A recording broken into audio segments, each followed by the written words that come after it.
Assalamualaikum warahmatullahi wabarakatuh semua. Hai, apa khabar? Okey, hari ni untuk kelas malam ni teacher terpaksa rekod sebab ada masalah teknikal sikit dekat kawasan teacher ni. Teacher tak tahu kenapa, data teacher pun slow, wifi malam-malam pun selalu dia ada masalah sikit. Jadi kalau teacher tak rekod ni, teacher takut tak ada backup dan kita susah nak communicate, nak komunikasi untuk kelas kita malam ni. Okey, jadi malam ni tak ada Zoom. Teacher bagikan link YouTube ni untuk kamu dengar penjelasan. Maksudnya untuk video kali ni, dalam video ni teacher terangkan exercise ataupun latihan yang kita perlu buat malam ni saja. Okey, nanti teacher akan terangkan, teacher akan tunjuk juga. Kat sini pun ada laptop teacher kat sebelah. So teacher akan tunjukkan apa yang kita nak buat untuk malam ni. Okey, untuk kelas yang pertama dah jam 4 ni, BM malam ni, kita sambung balik modul minggu lepas. Minggu lepas kita dah buat soalan subjektif kan, bahagian B. So hari ni kita sambung buat soalan 3 sehingga soalan nombor 5. Yang ini semuanya soalan pemahaman petikan subjektif. Okey, kalau boleh buka modul masing-masing. Ada muka surat ke? Okey, dia ada muka surat 16. Soalan 3 ni bermula daripada muka surat 16. Okey. Soalan ketiga ni petikan. Petikan yang kita perlu baca dan faham untuk kita jawab soalan-soalan tu. Okey, teacher nak kamu semua tengok petikan tu. Okey. Alright, petikan ini berkenaan Usman Awang, seorang seniman ataupun sastrawan negara kita. Okey, banyak karya-karya hasil karya seninya yang telah diterbitkan, dan ada juga yang antaranya dah digunakan sebagai buku teks lah. Okey, tapi untuk kamu mungkin tak berjumpa lagi, nanti dah masuk sekolah menengah, nanti kamu akan sentiasa dengar nama Usman Awang ni. Okey, untuk petikan yang ini sangat mudah. Yang penting kamu baca betul-betul, fahamkan isi dia dan kamu boleh menjawab soalan petikan ni. Ini sangat senang je. Okay, soalan petikan ni, kalau kamu baca petikan tu pun sangat direct. Tak ada maksud ataupun perkataan yang susah. Okay, teacher go through satu-satu lah ya. Dekat perenggan pertama, okay, dalam petikan ini, penulis, okay, petikan ini menceritakan tentang minat dia terhadap ketokohan Usman Awang, okay, sastrawan negara kita ni. Okay, yang mana nama sebenar Usman Awang ini bukan nama sebenar, maksudnya nama pena. Nama pena ni ialah nama yang digunakan oleh penulis bila menulis sesuatu karya.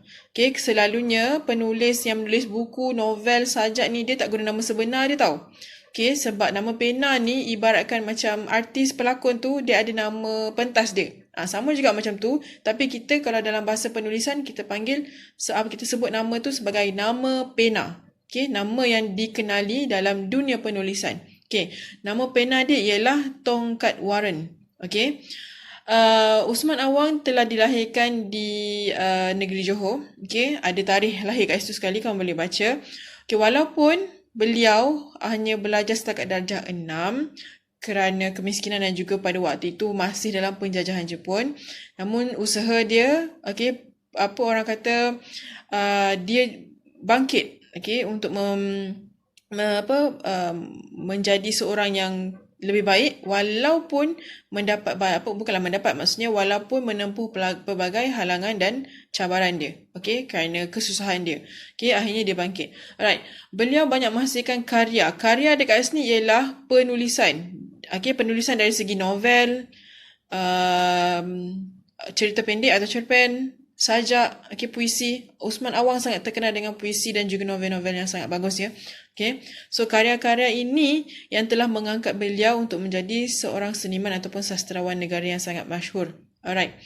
Okay, dekat sini dia ada senaraikan antara bahasa-bahasa yang telah digunakan untuk menterjemah hasil karya Usman Awang ni. Okay, kat situ ada banyak daripada bahasa Inggeris, Perancis, Rusia, Cina dan pelbagai bahasa lain lagi. Okay, bila seseorang penulis, okay, karyanya diterjemahkan ke dalam bahasa lain, bermaksud karya itu sangat-sangat bagus dan orang luar sendiri mahu tahu pengisian karya-karya tersebut. Sebab itu diterjemahkan. Maknanya kalau kita penulisan dalam bahasa Melayu kan, kalau orang luar nak baca bahan kita tapi dia tak tahu bahasa kita, jadi kita perlu terjemahkan kepada bahasa yang mereka faham. Sebab tu ada banyak hasil karya Usman Awang ni diterjemahkan kepada bahasa lain. Okey. Kat sini dia ada juga terangkan ijazah kehormat yang diterima. Okey, maknanya anugerah lah. Usman Awang ni banyak sangat anugerah yang diperolehi. Jadi antaranya tu ada disenaraikan dekat dalam petikan. Okey, tapi untuk pengetahuan kamu, Usman Awang ni telah meninggal dunia. Okey, pada tanggal 29 November 2021, sorry. Okey, tapi walaupun dia dah tiada, dah meninggal, tapi nama dia masih lagi kita dengar sampai sekarang. Sebab apa? Sebab karya dia masih digunakan oleh ramai orang untuk dijadikan bahan rujukan ataupun untuk belajar lah. Kalau kita ambil sastra, kita mesti akan belajar Usman Awang. Karya Usman Awang ni mesti kita belajar. Okey, soalan dia sangat direct, sangat senang. Kamu hanya perlu baca dan tengok balik dekat dalam petikan. Okey, yang teacher nak terangkan ni untuk soalan nombor 4 dan juga soalan nombor 5. Sebab soalan nombor 4 ni berkaitan sajak. Dan nombor 5 ni pantun. Ini susah sikit sebab mungkin antara kamu ada yang susah nak faham sajak ni. Okay, sebab kita baca sajak tapi kita tak tahu maksud di sebalik setiap rangkap tu. Okay, so dekat sini teacher akan terangkan maksudnya. Okay, untuk rangkap pertama, soalan 4 je. Kita masuk soalan 4 dahulu, sajak. Okay, sajak berkenaan apa nama dia? Sajak sahabat. Okay, sahabat. Okay, untuk rangkap pertama, dia ada 4 rangkap dekat situ. Okay, setiap rangkap ada 4 baris. Okay, rangkap pertama bila dia kata sahabatku, kau bukan seperti kawan biasa, kau di sisi kala senyum dan tawa, kau tak lari tika duka dan lara.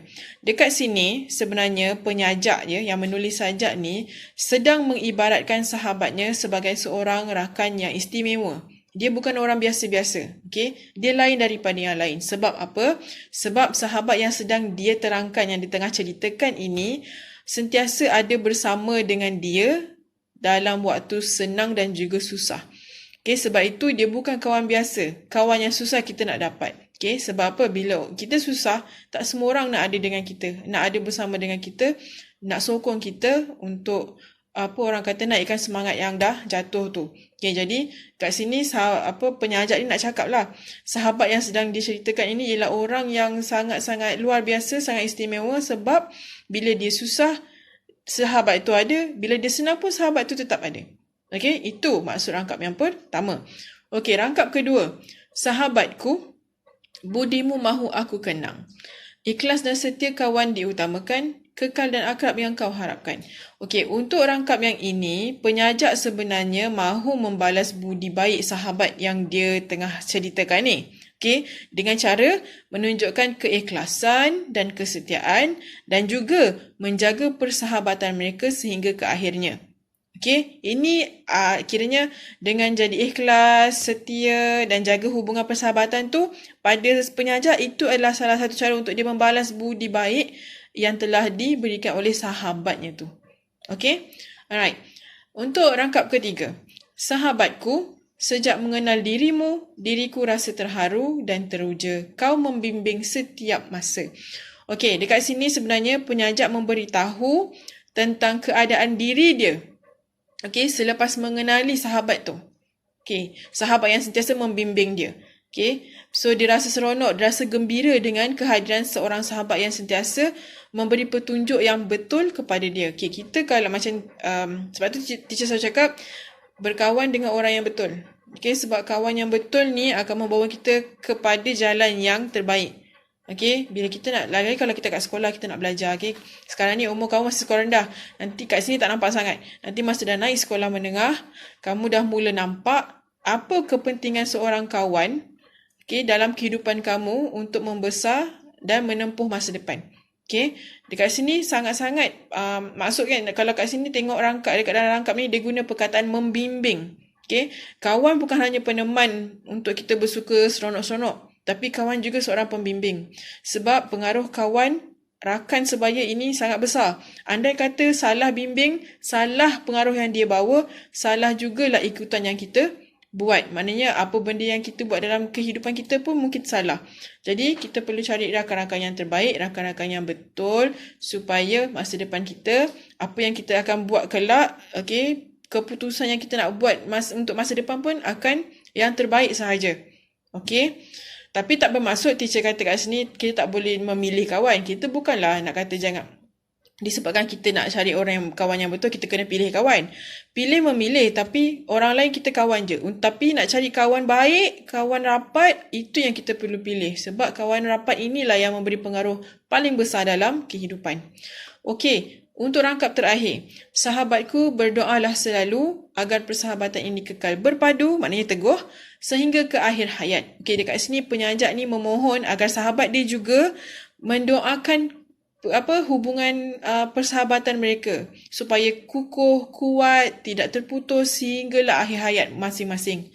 Okey, maksudnya penyajak ni betul-betul sayang sangat dengan sahabat dia. Sebab tu dekat akhir sajak dekat rangkap yang terakhir ni dia menyatakan hasrat dia supaya sahabat dia tu pun sama-sama mendoakan persahabatan mereka. Okey, alright. Untuk sajak yang ni dia sangat mudah sebab perkataan ayat-ayat dia sangat direct. Dia senang je nak faham ya. Okey. Tadi teacher dah masukkan masuk setiap rangkap kan. Jadi boleh dengar balik. Okey, lepas tu jawab soalan-soalan yang ada. Okey, untuk soalan B tu, mengapakah penyajak menganggap sahabatnya bukan seperti kawan biasa? Teacher pun dah terangkan. Nanti boleh dengar balik dan susun balik ayat tu untuk jadi ayat berdasarkan kefahaman kamu. Okey. Ciri-ciri sahabat yang baik ni ikut pandangan kamu. Kamu mesti tahu nak bezakan yang mana baik, yang mana tidak. Yang ini ikut apa yang kamu rasa. Kamu inginkan seorang sahabat yang macam mana? Okay? Yang baik untuk kamu.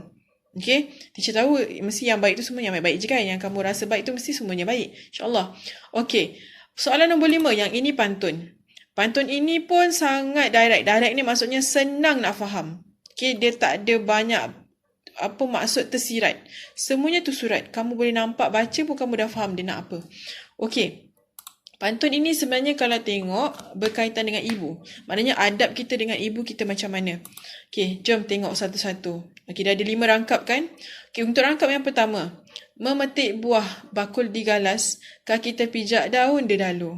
Doa dipanjat, budi dibalas, sayangi ibu, hormat selalu. Rangkap yang pertama ni sebenarnya penulis pantun ni ataupun kita kata pemantun ni, dia sebenarnya tengah nak bagi tahu kita yang jika kita ni sayang dekat ibu, kita kena sentiasa mendoakan ibu kita. Okey, bukan setakat membalas budi je, doakan pun sama juga. Sebab apa? Doa itu sentiasa mengiringi. Tak kisah kat mana ibu kita ada ataupun kat mana kita ada, doa kita tu yang akan menjaga kedua-duanya. Okey, maknanya jaga ibu kita, jaga kita sekali lah. Okay, right. Lepas tu, yang penting kat dalam ni, sayangi ibu, hormat selalu. Kita kena sentiasa hormat ibu kita. Okay, tak kisahlah siapa pun ibu kita tu, kita kena hormat. Okay, sebab dialah yang melahirkan dan membesarkan kita sampai kita dah umur. Contoh macam teacher dah berapa? Okay, kamu dah 10 tahun. Okay, dah besar. Walaupun 10 tahun tu orang kata sikit, tapi perjalanan dia nak membesarkan kamu daripada kamu kecil, daripada kamu lahir, daripada dalam perut, terlampau banyak pengorbanan dia yang kamu sendiri tak boleh balas. Okay. Alright. Rangkap yang kedua. Jalan berdua memikul papan untuk diganti papan yang karam. Bicara dengan tuturan sopan, ibu gembira hati tenteram. Okay, dekat sini nak suruh kita buat apa sebenarnya? Okay, kita sebenarnya perlu bercakap sopan dengan ibu agar hati ibu tu gembira sahaja. Okay, so tak adalah terguris dengan kata-kata yang tak elok ataupun yang menyakitkan hati. Okay, sebab tu kena cakap sopan. Alright, yang ketiga. Gembira melihat cahaya mata. Bergurau, teacher rasa ni, mesti dia salah typing ni. Okay, bergurau senda di hujung sana. Tidak diminta balasan harta. Mengharap anak jadi berguna. Okay, ini memang kalau kat mana-mana tanya, walaupun tak kisahlah, ibu mana pun dia akan cakap, dia tak ada nak minta balasan harta benda ke apa. Yang penting anaknya itu membesar menjadi seorang manusia yang berguna. Berguna bukan setakat untuk masyarakat je, tapi untuk ibu bapa juga. Okay, sebab bila ibu bapa dah tua, anak-anaklah orang pertama yang mereka cari untuk bantu mereka. Okay, macam mana kita kecil-kecil dulu perlukan ibu dengan ayah kita, sama juga dengan ayah kita bila dia dah tua, kita yang dia cari. Okay, kita yang perlu ada dengan diorang. Menjadi berguna ni tak semestinya jadi kaya raya ya, bagi harta benda untuk jadi anak berguna. Kita orang biasa pun kalau sentiasa ada dengan ibu bapa kita, tolong diorang, anda kata diorang sakit ke apa, sentiasa ada, itu pun dah cukup berguna pada mereka. Okay, seorang anak, okay, bantuan anak tu yang paling ibu bapa perlukan. Okay. Alright. Yang keempat, tenteram melihat pohon kekabu. Tinggi melangit mencapai awan. Berbuat baik kepada ibu selagi nyawa dikandung badan. Okay, kat sini dia nak cakap sebenarnya tanggungjawab kita sebagai seorang anak terhadap ibu bapa, ibu terutamanya, okay, sentiasa berjalan sampailah kita dah tak bernyawa. Okay, selagi kita hidup, tanggungjawab kita terhadap ibu bapa itu masih ada. Okay, jangan bagi alasan itulah inilah. Okay, selagi kita hidup dan mereka hidup, tanggungjawab itu masih berjalan. Andai kata diorang dah tak ada, macam mana pula? Kita tengok dekat rangkap yang terakhir. Berpagi-pagi menangkap belida, sesuap nasi jadikan sarapan. Andai ibumu sudah tiada, tadahkan tangan sentiasa doakan. Okey, yang ini tanggungjawab kita apabila ibu sudah tiada. Maksudnya kita kena sentiasa doakan. Okey, masa mereka hidup, doa pun perlu. Dah tiada lagilah perlukan doa. Okey, doa untuk apa? Mendoakan kesejahteraan mereka di alam sana, di alam barzakh. Okey, alright. So, teacher dah terangkan maksud-maksud untuk sajak dengan pantun tu. Sebenarnya senang je sebab teacher dah terangkan kan. Okay? Bila teacher dah terangkan maksud ni, so kamu boleh jawab soalan tu dengan lebih baik dan mudah. Okay, untuk soalan pemahaman ni, petikan pemahaman ni, untuk subjektif ni, banyak kali teacher tengok, okay, bila kamu menjawab, kamu suka bagi jawapan ringkas. Okay, tak menggunakan ayat lengkap. Okay, dia ada certain soalan, ada sesetengah soalan memang boleh bagi jawapan macam tu je. Tapi ada sesetengah dia kamu kena jawab dengan lengkap. Contohnya soalan-soalan macam, okay, kalau macam, sekejap teacher tengok salah satu soalan nombor 3 ni. Okay, macam dia kata, di manakah tongkat Warren dilahirkan? Okay, kalau soalan macam ni dikeluarkan, kamu jangan sesekali tulis nama tempat tu je. Cukup dah, tak boleh. Sebab dia tanya di manakah. So, sepatutnya kamu balas balik jawapan tu dengan tongkat Warren dilahirkan di mana. Itu baru jawapan lengkap. Okay? Alright, contoh nombor 2. Okay, soalan B dia.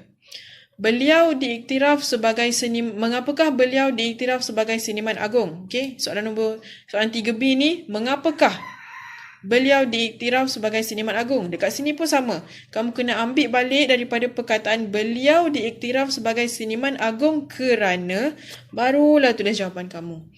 Kalau tak, kenapa dia bagi 2 markah kan? Kalau 1 markah lain cerita. Ni dia bagi 2 markah. Maknanya jawapan kamu kena lengkap. Okay, daripada ayat pertama tu. So, senang cerita, kalau dalam soalan tu ada di manakah, apakah, mengapakah, bagaimanakah, siapakah, kamu kena tulis jawapan yang lengkap. Okay? Alright. Kalau macam soalan, cuba tengok soalan nombor 4, D. Okay, D. Nyatakan ciri-ciri sahabat yang baik mengikut pandangan kamu. Yang ini mungkin tak perlu nak jawab lengkap, terus tulis jawapan saja. Sebab dia kata nyatakan ciri-ciri je. Sebab dia kata nyatakan. Maknanya kamu tinggal tulis je lah jawapan. Kalau macam yang tadi tu, mengapakah, apakah, di manakah, itu kena tulis jawapan yang lengkap. Okay, so untuk itu, setakat ini saja. So, kamu boleh jawab semua soalan 3 sampai 5 je. Okay, nanti dah siap, boleh hantar dekat grup ataupun personal dengan teacher lagi baik kot. So, teacher senang nak tengok siapa yang bagi. Tak ada serabut dekat dalam grup tu. Okay, alright. So, insyaAllah kalau minggu depan internet connection okay, kita akan gunakan Zoom untuk kelas malam kita. Alright. So, terima kasih banyak. Okay, boleh sambung menjawab soalan modul. Bye. Jumpa dekat dalam grup nanti, okay?